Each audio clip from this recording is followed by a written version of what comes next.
एक समांतर श्रेणी का 28वां पद और 42वां पद क्रम से 455 और 567 है। 32 पदों तक योग ज्ञात कीजिए। श्रेणी कौन सी है? समांतर। समांतर श्रेणी में पहला पद होता है ए और सार्वंतर डी। अगर हम देखें तो इसमें इसको अगर हम इसमें से इसको घटाएंगे तो ए से ए खत्म हो जाएगा, ए से खत्म, तो सार्वंतर क्या बचेगा? डी।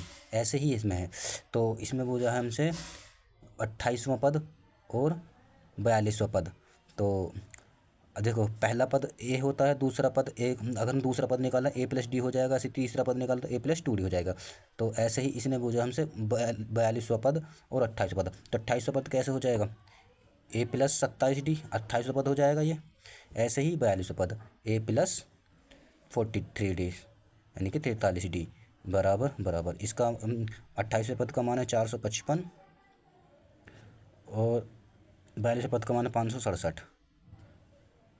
अब यहाँ से हम डी की वैल्यू निकाल लेंगे। देखो कैसे, इनको इसे घटाने पर यहाँ पर तो ए से ए कैंसिल हो जाएगा, यहाँ पे 27 और 41 यहाँ पे कहते रहेगा, सॉरी ये 41वां पद है।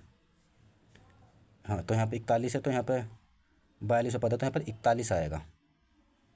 42वां पद है तो 41 आएगा। तो इसका अंतर कितना बचेगा? यहाँ बचेगा माइनस के 14 डी बराबर, और इसमें से जब इसे बचेंगे तो माइनस का 112 और माइनस से माइनस खत्म हो जाएगा, 14 से ये खत्म जाएगा 8 बार, तो डी बराबर कितना आ जाएगा?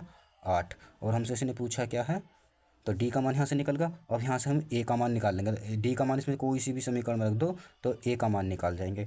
तो ए का मान निकालने के मान लो हम इसमें रख रहे हैं, तो ए प्लस 27 डी बराबर 455 और ए का मान निकालना, तो ए प्लस 27 डी का मान कितना है? 8 गुणा 8 बराबर 455। और इनको करने के बाद में ए का मान जो है वो आएगा 239।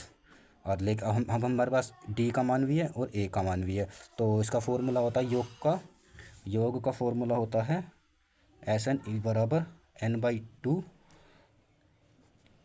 2a plus n-1 into D. बस अब इसे सूत्र में रख दो बराबर n का मान कितना निकालवाना? 32 पदों तक निकालवाना, तो 32/2 ऐसे ही 2। ए का मान कितना आया? 239